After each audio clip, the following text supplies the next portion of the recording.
이 모든 날 마지막에는 아들을 통하여 우리에게 말씀하셨으니 이 아들을 아마 모든 세계를 지으셨느니라. 하나님의 영광의 왕체시여 그 본체의 형상이시라. 그의 능력의 말씀으로 만물을 붙드시며 죄를 정결하게 하는 일을 하시고 높은 곳에 계신 지극히 크신 이의 우편에 앉으셨느니라. 그가 천사보다 훨씬 뛰어남은 그들보다 더욱 아름다운 이름을 기업으로 얻으심이니 하나님께서 어느 때에 천사 중 누구에게 너는 내 아들이라 오늘 내가 너를 낳았다 하셨으며 또 다시 나는 그에게 아버지가 되고 그는 내게 아들이 되리라 하시느니라. 또 그가 맏아들을 이끌어 세상에 다시 오게 하실 때 하나님의 모든 천사들은 그에게 경배할지어다 말씀하시며 또 천사들에 관하여는 그는 그의 천사들을 바람으로 그의 사역자들을 불꽃으로 삼으시니라 하셨습니다. 아들에 관하여는 하나님이여 주의 보좌는 명령하며 주의 나라의 균은 공평한 균이다. 주께서 의를 사랑하시고 불법을 미워하셨으니 그러므로 하나님 곧 주의 하나님이 즐거움의 기름을 주께 부어 주를 동료들보다 뛰어나게 하셨도다 하였고 또 주여 태초에 주께서 땅에 기초를 두셨으며 하늘도 주의 손으로 지으신 바라.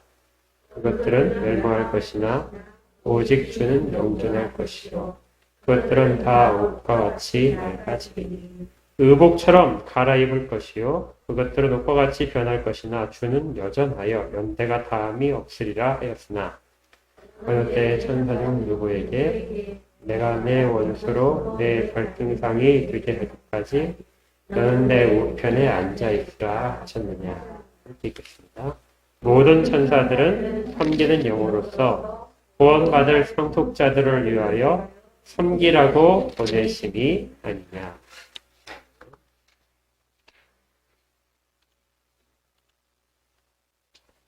이렇게 히브리서를 살펴보고 있는데요. 히브리서는 아들이 오시기 전까지의 일들과 아들이 오신 이후의 일들을 비교해서 우리에게 가장 필요한 것이 무엇인가를 설명해주고 있습니다. 아들이 오신 이후의 일들은 이전 것에 비해서 완전해지고 성취되었다 하는 것들이었죠. 우리가 지난 시간에는 이제 이 일들을 말씀이 어떻게 변하게 되는가, 실제 말씀은 바뀌지 않았지만 그 말씀에 대한 이해의 폭이 어떻게 바뀌는 걸 가지고 그리스도 이전과 아들 이후의 일들의 차이점들을 살펴보겠습니다. 오늘은 이제 그 내용이 다른데 그 내용이 그러면 과연 우리가 받아들일 만한 것인가? 무엇을 근거로 받아들일 것인가? 왜 예수의 말씀이 이전의 선지자의 말씀보다도 훨씬 더 중요하게 취급되어야 되는가 하는 부분에 대한 근거를 다룰 것입니다. 히브리서는 그에 대해서 예수는 이전의 선지자와는 완전히 다른 분이다. 예수가 과연 어떤 분이길래 우리가 그의 말씀을 다 받아야 되는가? 구약의 선지자의 말씀들이 어떻게 예수라는 인물 때문에 다 그렇게 성취된 것으로 이해를 해야 되는가 하는 이 유대인들에게는 매우 중요한 문제를 이 히브리서 기자가 말을 하고 우리도 지금 현재 그렇게 받아야 한다는 것이죠. 훨씬 더 큰 권위와 비교할 수 없는 권위와 그의 말씀의 내용들이 우리가 받아야 될 내용들이다 하는 것입니다. 그런데 이제 우리가 성경을 읽어서 아시겠지만 조금 이제 의아한 것이 무엇이냐면 왜 앞에서 선지자들과 아들을 이렇게 비교하기 시작을 했는데 그 다음에 4절부터 보면 4절부터는 천사와 아들을 비교를 하게 됩니다. 왜 천사와 아들을 비교를 할까? 앞의 내용과 계속 연관이 된다면 선지자들과 아들을 비교하는 것이 더 훨씬 옳을 텐데 그런데 왜 천사와 비교를 할까?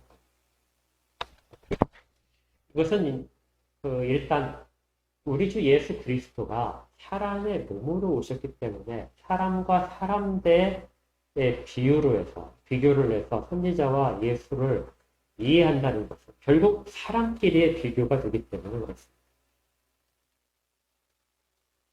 사람끼리의 비교를 통해서 예수 그리스도의 그 위대하심을 다 말하지 못한다는 것이죠.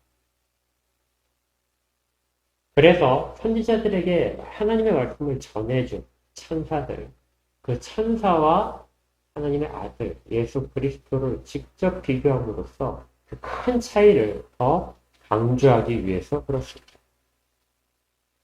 그렇다면 히브리 사람들은 당시 1세기에 사람들은 천사에 대해서 어떻게 생각을 하고 있었어요? 우리가 보통 어떤 사람을 볼 때 사람 정말 천사 같다 하는 표현을 많이 쓰죠. 지금 우리도 많이 쓰는데 뭐 기부천사 뭐 이런 말도 있고 어떤 사람이 정말 깨끗하게 산다.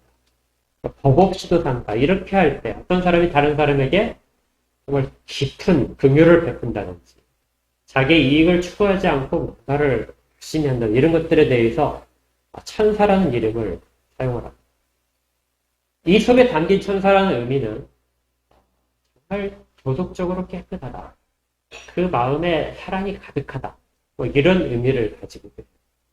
또 우리가 천사 같다는 이야기를 할 때는 주로 아이들한테 많이 씁니다. 아이들이 정말 해맑은 모습들, 하나 정말 더러움이 없을 것 같은 그런 귀여운 모습들, 이런 모습들에 대해서 천사 같다고. 또 여성들에 대해서 천사 같다는 말도 씁니다. 정말 아름답다. 그러면 이제 천사 같다. 이렇게 이야기하죠. 근데 이런 우리가 일반적으로 쓰는 이 천사 같다는 말과 성경의 표현 자체는 정말 근본부터가 틀립니다. 그래서 우리가 성경을 많이 읽고 성경적인 세계관을 갖고 있다면 천사에 대한 생각도 앞에 있었던 어떤 도덕적이고 어떤 의무적인 그런 부분들이 아니라 성경적인 이해를 가지고 있어야 됩니다. 어떤 것을 우리가 성경적으로 가지고 있어야 됩니다. 천사하게 되면 강한 이미지. 천사는 사람들과 비교할 수 없는 정말 강한 존재. 그래서 이스라엘 백성들은 노래를 할 때 민수기에서도 천사를 통하여 우리를 애굽에서 구하셨다. 그러니까 이스라엘 백성들이 구해진 것은 천사의 인도를 통해서 구해졌다고 이야기합니다. 또 사무엘사 같은 경우에는 천사가 예루살렘을 멸망시키려고 칼을 들고 서 있는 장면을 묘사합니다. 그리고 아수르 군대를 18만 5천 명을 한순간에 하룻밤 사이에 다 죽인 것도 천사의 일이죠. 그러니까 천사는 매우 강력합니다. 그래서 사람들이 가지고 있는 어떤 여성적이고 아이와 같은 그러한 모습이 아니라 성경에서는 천사에 대해서 남성형으로 표현을 하죠. 구약에서의 천사에 해당하는 단어가 말라크라는 단어인데요. 이 말라크는 보내심을 받았다. 우리가 보통 사자라고 번역하는 그 단어입니다. 신약에서는 앙겔로스라고 씁니다. 여기서부터 우리가 엔젤이라는 단어가 나왔는데 이 앙겔로스도 마찬가지로 사자입니다. 그러니까 짐승 사자가 아니라 보내심을 받은 사자 이런 뜻이죠. 그리고 이 단어들이 다 남성형이랍니다. 이 천사가 남성이라는 뜻이 아니라 그만큼 강한 이미지를 가지고 있다는 것이죠. 그런데 이 1세기 당시에 사람들이 이렇게 강한 천사의 이미지를 가지면서 그들도 천사에 대해서 우리만큼이나 혼동되는 부분들이 있었던 것 같습니다. 그러니까 성경에 분명히 천사가 기록되어 있는데 그 천사에 대한 이해가 유대인들 사이에서도 다양하게 나타났다는 것이죠. 그걸 잘 보여주는 장면이 사도행전 23장에 나오는데 여기를 한번 화면 보시면서 같이 보겠습니다. 사도행전 24장 8절부터 9절 말씀입니다. 이는 사두개인은 부활도 없고 천사도 없고 영도 없다 하고 바리새인은 다 있다. 이 장면이 바울을 재판하는 장면입니다. 사두개인은 뭐라고 했다겠죠? 부활도 없다.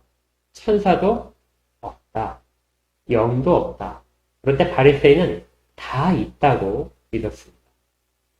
이렇게 해서 바울이 부활에 대해서 이야기를 하자 크게 혼란이 났던 것이죠. 그래서 바리새인 편에서 몇 서기관 일어나 다투일 때 우리가 이 사람을 보니 악한 것이 없도다. 혹 영이나 혹 천사가 그에게 말하였으면 어찌하겠느냐. 1세기에 가장 대표적인 두 이스라엘의 그 대표적인 집단 가운데 사두개인과 바리새인인데 천사에 대해서 의견이 완전히 달라졌다. 그렇다면 좀 이제 의아한 질문이 생기는데요. 왜 사두개인들은 천사를 없다고 말했을까? 분명히 그들은 누구보다도 모세 오경에 대해서 가장 가치를 둔 사람. 근데 모세 오경에 보게 되면 천사가 엄청 많이 등장합니다. 왜 그랬을까?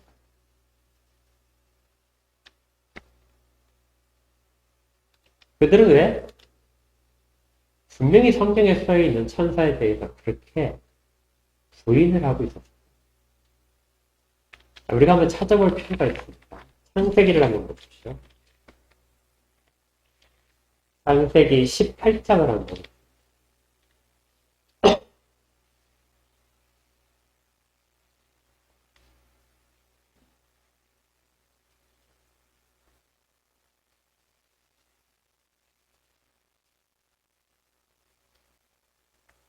창세기 18장부터는 이제 아브라함이 소돔과 고모라를 멸망시키는 그런 계획을 밟고 찾아온 세 사람에 대해 만나는 장면인데요.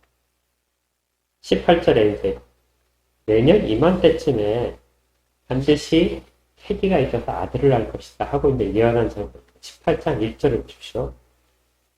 여호와께서 마물의 상수리 나무들이 있는 곳에서 아브라함에게 나타나시니 날이 뜨거울 때 그가 장막문에 앉아있다가 누가 나타났어요? 여호와가 아브라함에게 나타난 장면입니다. 2절에 보니까 눈을 들어본 즉 사람 셋이 맞은편에 서 있는지라. 아브라함이 본 것은 사람 셋이었습니다. 자, 그렇게 하고 이 아브라함이 이제 이 사람들을 대접을 하게 되죠. 대접을 했을 때 이 사람들이 그 대접을 다 받고 떠나게 되는데요. 17절을 보십시오. 16절에 이제 그들이 소돔을 향하여 떠날 때 아브라함이 그들을 전송하러 함께 나갔는데 17절에 여호와께서 이르시되, 그러니까 세 사람이라고 되어 있는 사람,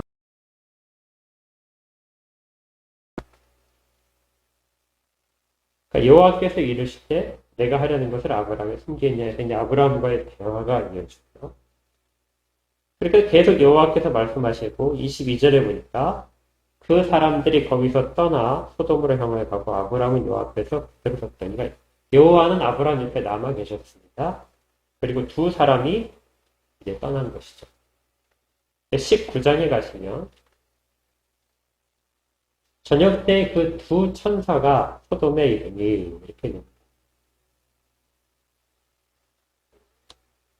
그러니까 이 단어 자체가 어떤 특정한 그 두 사람에 대해서, 세 사람 중에서 특별히 두 사람에 대해서 단어 자체가 계속 바뀌고 있는 걸 볼 수 있어요.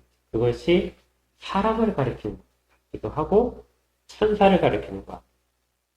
사실 이 천사라는 말이 어떤 영적인 존재를 가리키는 말처럼 사용되기도 하지만 하나님이 보내신 사람들, 선지자들, 예언자들, 이런 사람들에 대해서도 사자란 말이 정확하게 사용이 됩니다. 그러니까 사자란 말이 되게 폭이 넓죠. 그리고 심지어 하나님에 대해서도, 하나님이 때로는 사람들 가운데 있는 하나님의 사자를 보냈을 때 그 사자를 대할 때 하나님이라고 언급하는 부분도 나타납니다. 그래서 어떤 것이 옳은 것인지 유대인들도 판단하기가 어렵던 것이죠. 그런데 사두개인들은, 그 천사들은 다 사람들이에요. 그 천사란 말들을 다 사람으로 생각을 했던 것이죠. 하나님께서 누군가에게 하나님의 뜻을 전하고 그걸 사람들에게, 다른 사람들에게 전하라 했을 때 그 중간에 전달하는 존재가 바로 천사다. 근데 그들은 다 사람이라고. 그들이 그렇게 말한 이유는 선지자들을 인정하지 않으려는 경향 때문에 그렇습니다. 사두개인들은 성전을 중심으로 해서 자기들의 모든 것들을 다 하고 있는 사람. 신앙의 자체가 성전 중심이라 그들은 성전을 떠나 있는 것들에 대해서는 가치를 두지 않으려고 했습니다. 그런데 선지자들은 천사로부터 하나님의 말씀을 받은 사람들이거든요. 그리고 그들은 천사를 목격한 사람들. 그래서 그들과의 거리를 두기 위해서 이런 경향성이 나타난 것입니다. 거기에 대해서 바리새인들은 성전 중심이 아니라 하나님이 계시하신 말씀의 중심을 두었습니다. 그래서 그들은 천사가 선지자들에게 전해준 말들에 대해서 깊이 인정을 하고 예언서나 이런 것들에 대해서도 다 인정을 하는 그런 좀 더 폭넓은 그런 사람들이었죠. 그래서 이 천사에 대해서 대립을 하고 있었던 것입니다. 근데 이스라엘 가운데 또 중요하게 사람들에게 아주 폭넓게 영향을 미치고 있었던 한 종파가 있었는데 그것이 바로 에세네파입니다. 우리 세례자 요한 같은 경우에도 에세네파로 보고 또 종교학자들 가운데는 예수님도 에세네파에 속한 것으로 그렇게 하기도 합니다. 그런데 이 에세네파가 남겨놓은 문서들, 이 문서들이 쿰난 공동체의 문서들이거든요. 쿰난 공동체도 에세네파에 속해 있었습니다. 그런데 거기에 보게 되면 이 천사에 대해서 바리새인들보다 훨씬 더 인정을 합니다. 그러니까 단순히 인정을 하는 것이 아니라 천사들에 대한 숭배가 나타날 정도로 천사의 중요성이 아주 강조되게 됩니다. 이 에세네파가 일반 사람들에게 굉장히 큰 영향을 끼쳤어요. 우리나라도 우리나라 신라시대 불교들이 공식적으로 되어 있지만 실제 백성들에게 퍼진 것들은 무속신앙이었죠. 그것과 비슷하게 바리새인들의 율법으로 그리고 성전 중심으로 사두개인들이 백성들에게 영향을 미쳤다 보지만 실제적으로는 백성들은 온갖 신비적인 요소들을 꽤 많이 가지고 있었던 것이죠.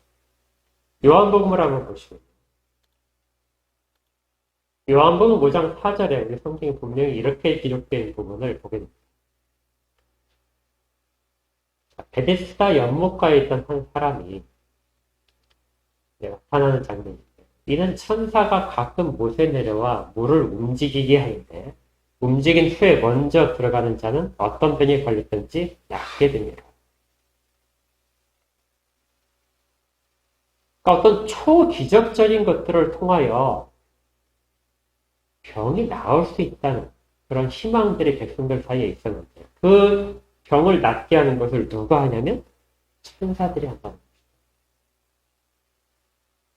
그래서 어떤 현재 상황에서 기대할 수 없는 이적들 이런 이적들을 일으키는 것이 바로 천사들의 한 역할입니다. 그래서 점차적으로 사람들 가운데는 어떤 것들에 대한 기대가 있는 하나님은 굉장히 멀리 보이는 것입니다. 하나님은 두렵죠. 시내산에서 이스라엘 백성들이 모세를 통하여 하나님의 율법을 받을 때에도 똑같은 모습이었거든요. 하나님이 직접 우리에게 말씀하도록 하지 마옵소서. 감당할 수 없습니다. 하나님은 두렵고 그 앞에 서기가 우리가 매우 조심스럽고 부끄럽고 하는데 중간에 전달자들 앞에 서는 것은 가능하다는 것이죠. 그래서 하나님보다 중간에는 전달자들이 훨씬 더 가깝게 됩니다. 그들이 큰 능력을 발휘하게 되면 그들을 인정하고 그들을 따르는 경향성이 커지게 되는 것이죠. 이럴 때 중간에 전달되는 천사들, 이 천사들을 사람들이 찾게 됩니다. 천사가 우리를 마치 다 도와줄 것처럼, 천사가 우리를 항상 보호해줄 것처럼 그렇게 의지하게 되죠. 그래서 천사에게 탄원을 하고 천사에게 기도를 하는 것도 생기게 됩니다.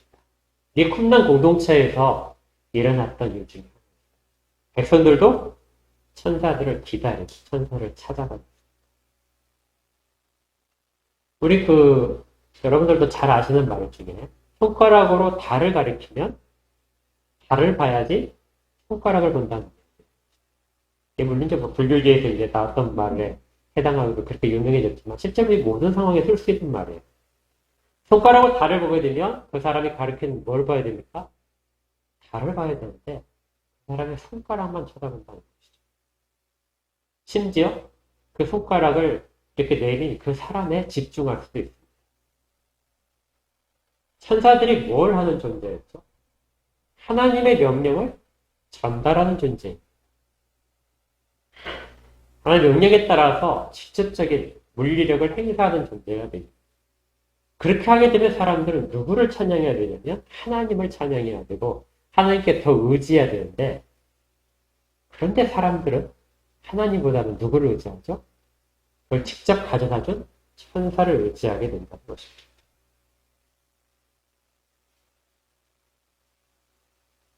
우리는 전혀 안 그럴 것 같은데 실제 1세기 상황에서 굉장히 심각한 문제였던 것 같아요. 바울도 이것을 지적을 한 적이 있는데 골로새서 2장 18절을 보시면 이런 구절이 있습니다. 같이 한번 읽을까요? 시작. 아무도 꾸며낸 겸손과 천사 숭배를 이유로 너희를 정죄하지 못하게 하라.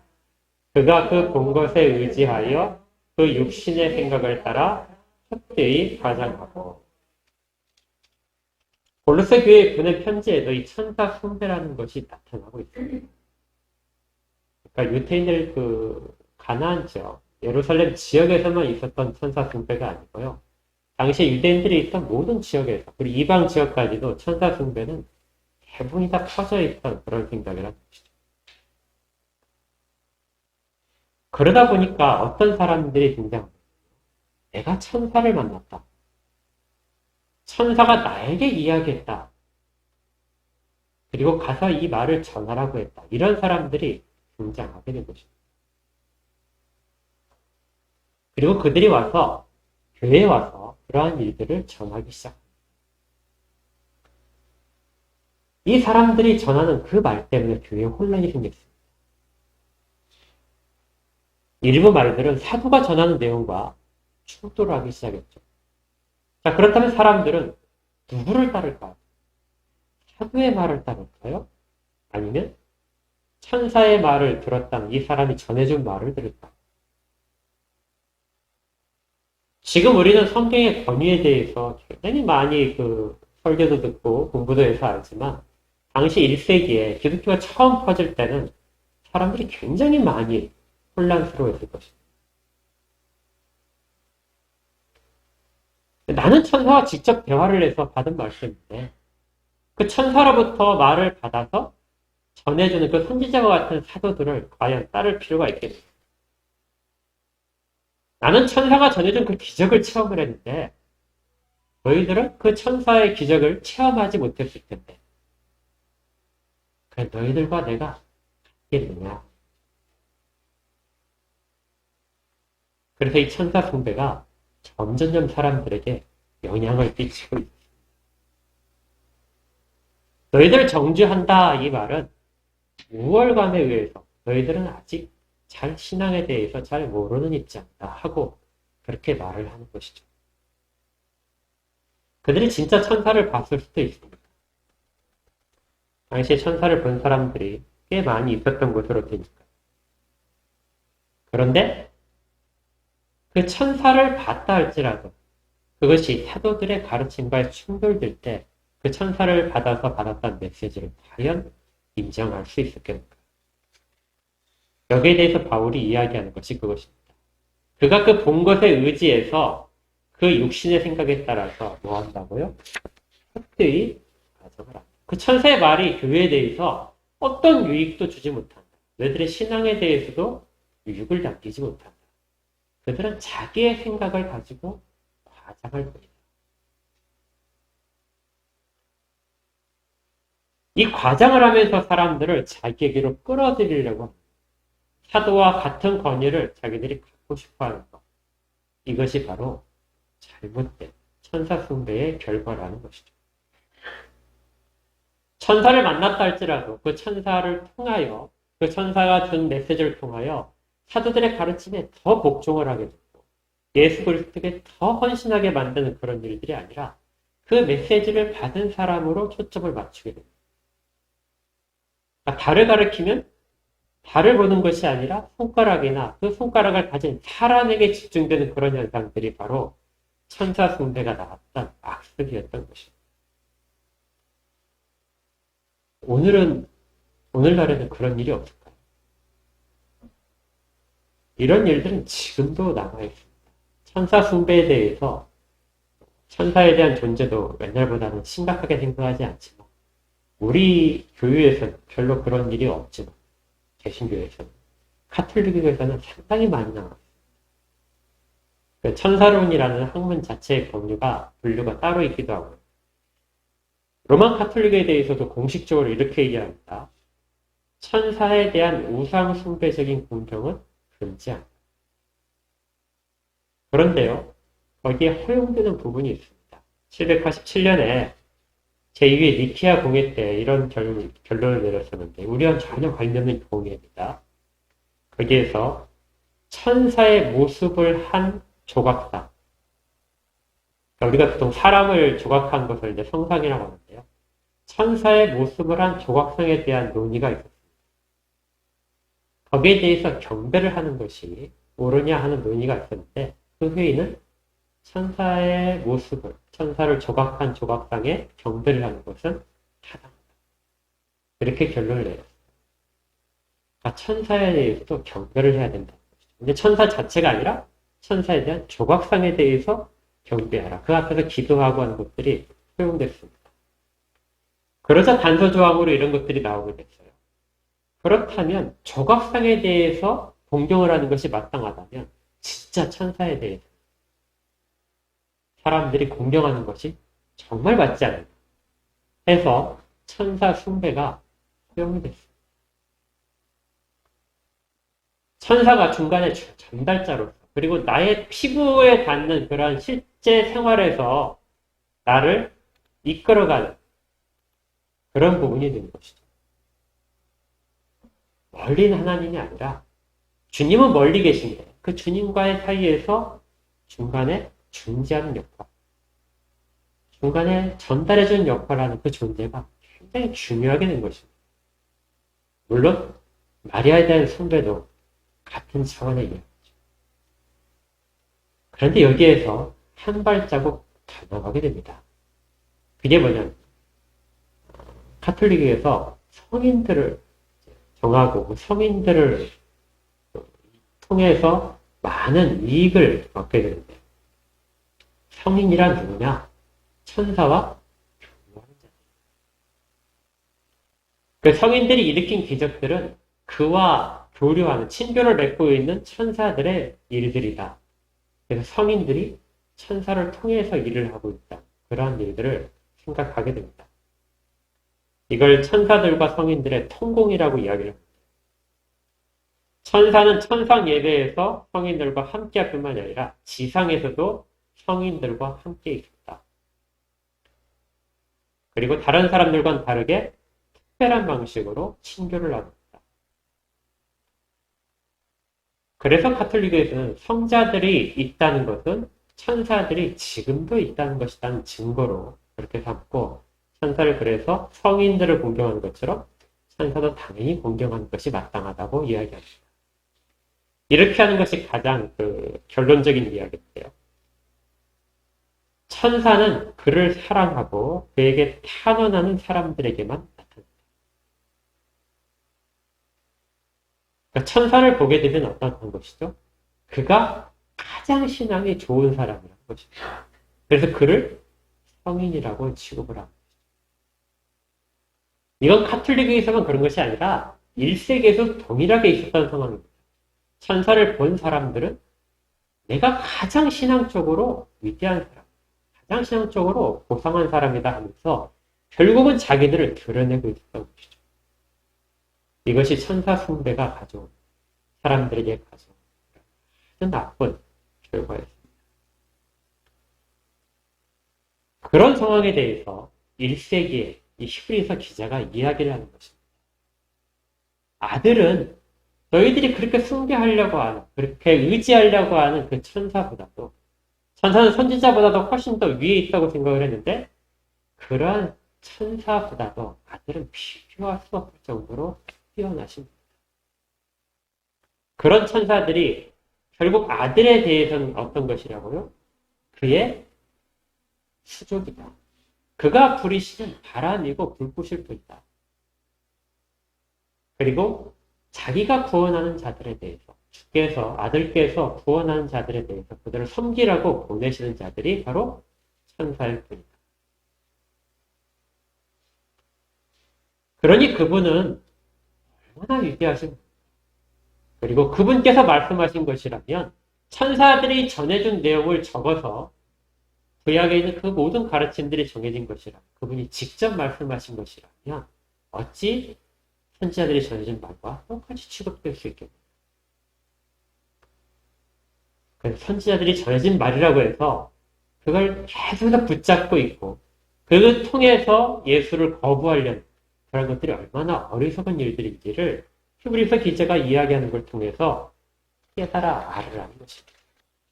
그 내용이 2절부터 14절까지 계속 구약에 예언되어 있는 내용들, 아들이 얼마나 천사보다 위대한 자인가, 그 내용을 이야기하고 있는 것이죠.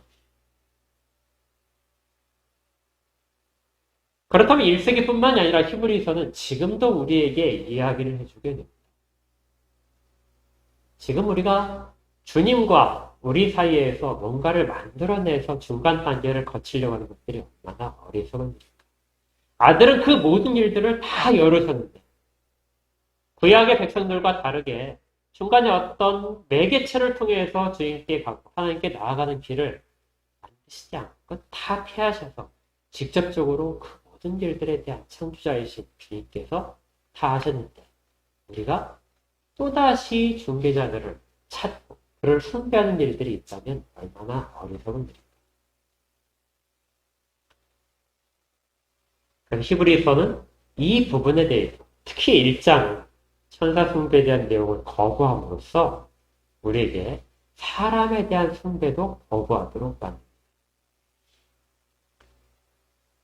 실제로 지금 이 세상에선 천사 숭배보다는 우리 교회에서도 그런 일이 많습니다. 사람을 숭배하는 일들이 굉장히 많습니다. 특히 사역자들에 대한 숭배가 지나칠 정도로 강한 것이 지금 교회들의 특징이기도 하죠. 성경 말씀보다는 그걸 해석해서 전해주는 목사의 말 혹은 다른 말씀 사역자들의 그 내용을 훨씬 더 중요하게 생각하고 그 내용의 해석이 정말이라고 생각하며 따라가게 됩니다.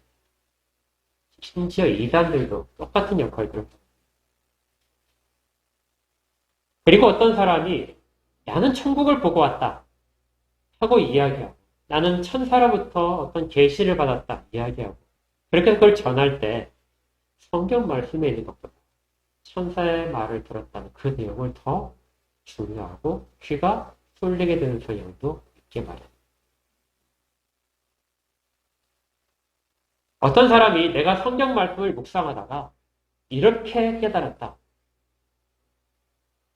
정말 다른 사람이 깨닫지 못하는 그 귀중한 것을 내가 깨달았다. 성경의 감도로 깨달았다고 이야기하는 사람도 사도들의 가르침과 충돌하고 있다는 그 사람도 역시 자기를 숭배하려는 그러한 의도를 가진 나쁜 사람에 속하게 될 것입니다. 정말 사역자라면, 정말 참다운 사역자라면 이것들을 막는 사람이죠. 우리가 사도행전에서 보았듯이 바울과 바나바의 이 사도성에 있어서의 중요한 거 하나가 그들이 자기들을 드러내는 것이 아니라 예수 그리스도만을 드러냈던 것이죠. 누구보다도 더 영적인 일에 대해서 깊은 체험을 갖고 있고 깊은 지식을 갖고 있는 사람들이고 천사들로부터 직접 인도함을 받았던 사람들이지만 그들은 언제나 자기들로 시선이 향하도록 하지 않고 주님께로 시선이 향하도록 만들었습니다. 우리 사도행전 18장에 보게 되면 바울과 바나바가 루스드라에 도착해서 평생토록 걸어보지 못한 사람을 고친 장면이 나옵니다. 그걸 보고 사람들이 깜짝 놀랐습니다. 이 사람이 제우스와 스스입니다. 헤르메스 닮은. 그렇게 해서 그들에게 막 꽃을 바치고 숭배를 하려고 하자 바울과 바나바가 옷을 찢고 그 사람들을 말리게 됩니다. 어떤 숭배도 받아서는 안 되는 것이 사람들의 중간적인 역할입니다. 천사도 그렇고 선지자도 그렇고 이 땅의 모든 사역자도 그렇습니다. 그리고 그들만의 역할이 아니라 모든 성도들도 마찬가지입니다. 사역자들에 대한 숭배, 절대적인 의존 이런 것들은 반드시 피해야 될 우리가 뒤있게 살펴보지 않으면 우리는 언제나 다 이런 경향성으로 나가게 됩니다. 1세기에 천사 숭배에 나갔던 사람들이 그들이 어리석은 것이 아니라 우리도 동일하게 어리석은 성향들을 갖고 있다는 것이죠. 그래서 많은 사역자들이 그리스도만으로 우리가 충만해질 수 있다는 것을 이야기합니다. 왜 히브리서에서 우리 주님이 그렇게 위대하시다는 것을 강조하고 있느냐? 그분이 사실은 모든 것들을 다 공급하시기 때문입니다.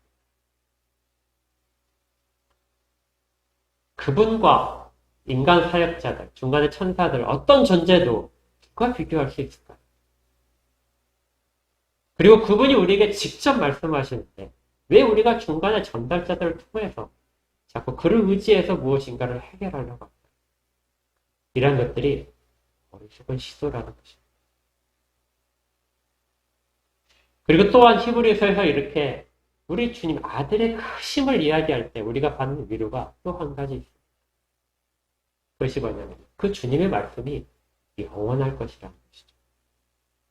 모든 하나님의 말씀에 대언의 마침이 되기 때문에 그 마침이 된 우리 주님의 말씀이 앞으로도 영원히 유효할 것이라는 것입니다.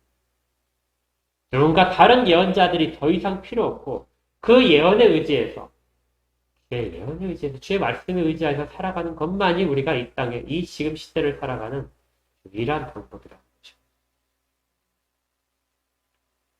그리고 주께서 모든 것들을 지금도 붙드시고 계시고 모든 천사들을 사용하고 계신다는 이 사실에 받는 위로 또 하나가 있습니다.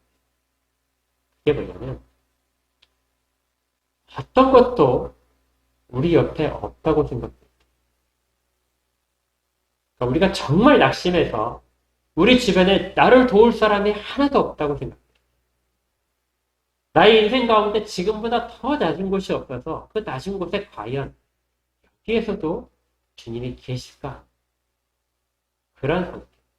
내가 가장 악한 상태에 도달해서 가장 심각한 범죄 가운데 있을 그 상황에서 이럴 때라면 주님이 안 계시지 하는 그런 느낌을 받을 때도 주님은 그곳에도 계신다는 거죠. 그것이 주님의 크심에 대한 우리의 이해. 어떤 것이 주님 앞에 숨길 수 있을까요? 우리가 아무리 주님 앞에 우리의 마음과 어떤 것들을 가장한다 할지라도 그것이 주님 앞에 숨길 수 있는 것이 있을까요? 우리가 하늘의 높음을 알기 위해서 지금 우리가 볼 때는 산도 높고 하늘도 높거든요. 그런데 하늘의 높음은 높은 산에 올라가 보면 더 실감하게 됩니다. 산이 높은데 높은 산의 꼭대기에 올라갔는데 여전히 닿을 수 없는 것이 하늘의 높음이죠. 그러니 어떤 사람이 지금 당장 무슨 복을 받고 무슨 은혜를 받아서 높이 되고 많은 능력을 발휘한다 할지라도 주 앞에서 자랑할 수 있는 게 있을까요? 가장 높은 데에 올라간 사람도 자랑할 수 없고 가장 낮은 데 처한 사람도 절망하지 않는 것은 그 모든 것이 다 주님 안에 있기 때문에 그렇습니다. 높아도 주님보다 높을 수 없고 낮아도 주님의 품 안에서 벗어날 수 없고 선택받은 자들은 아무리 그가 핵심한 범죄 가운데 있다 할지라도 주의 손을 떨쳐버릴 수 없는 것입니다. 그리스도의 은혜는 이 모든 곳에서 같이 계십니다.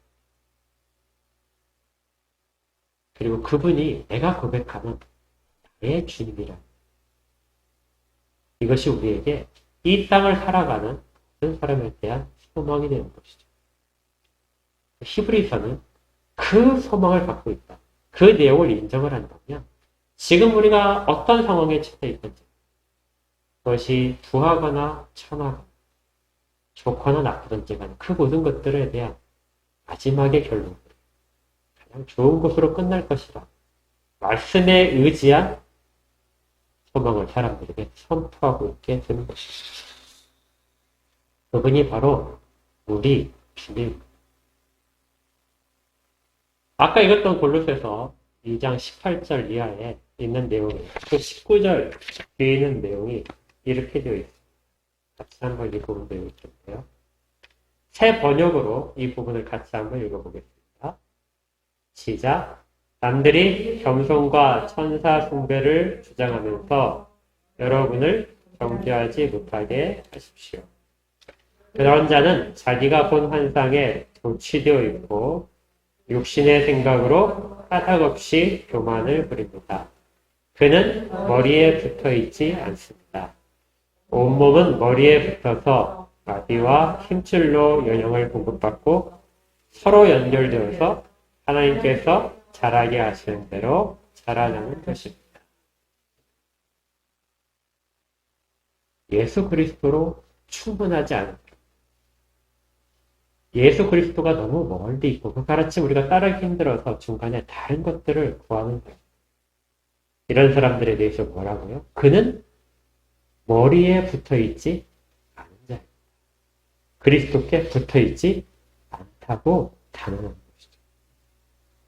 그리스도께 붙어있다고 하는 자들은 그리스도만을 향합니다. 다른 어떤 중간의 매개체들을 원하지 않습니다. 그리스도만으로 충분하니까. 그리고 모든 영광을 아들에게 돌립니다. 아들 하나님이 받으실 모든 영광을 마땅히 돌려줍니다. 그리고 그로부터 모든 필요한 것들을 공급받기 시작합니다. 그럴 때만 비로소 잘할 수 있습니다. 신비로운 것들, 새로운 계시들, 이러한 것들을 쫓아다닐 때 그들은 잘하는 것처럼 보이고 훨씬 더 깊은 하나님에 대한 지식을 갖는다고 생각되지만 그들은 자기가 본 환상에 비추는 것이고 육신의 생각으로 교만해진 것입니다.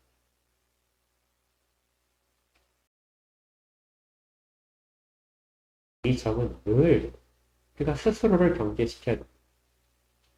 나는 과연 그리스도 안에인가? 그리스도만으로 충분하다는 것을 인정합니다. 그렇지 않고 손에 쉽게 닿을 수 있는 부분에서 나는 내 욕구들을 대신 만족하려고 합니다. 우리 한국교회 속에 있는 모든 지체들은 정말 바른 길을 가기를 원합니다. 정말 이 마지막 날에 따라 모든 말씀에 대한 것을 성취하시고 우리에게 그 이상 완벽할 수 없는 모든 언약들을 하신 우리 주님 안에 그 주님과 연결되어서 이렇게 건강한 신앙생활을 하기를 바랍니다.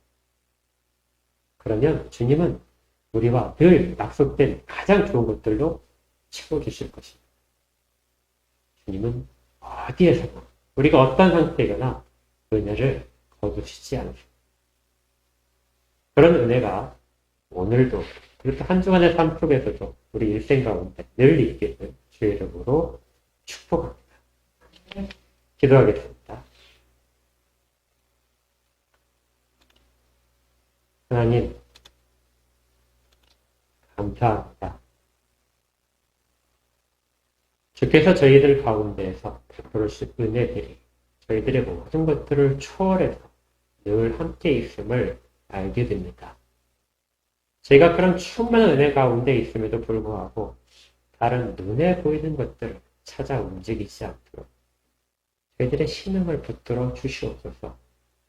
저희들의 눈길들이 당연히 향해야 될 주님께로만 향하도록 하시고 세상에 가치 있어 보이는 것들에 휩쓸리지 않도록 인도하여 주시옵소서. 또 당장에 유익을 주는 것들을 찾아서 주의 말씀과 충돌하는 부분에 대해서 그쪽으로 귀가 기울이지 않도록 저희들의 마음들을 붙드시고 또 바른 지식들을 계속해서 허락하여 주시옵소서. 그래서 주님과 연결된 자로서 늘 이 땅의 삶을 살아가도록 인도하여 주시옵소서. 감사하고 믿사오며 예수 그리스도 이름으로 기도합니다. 아멘.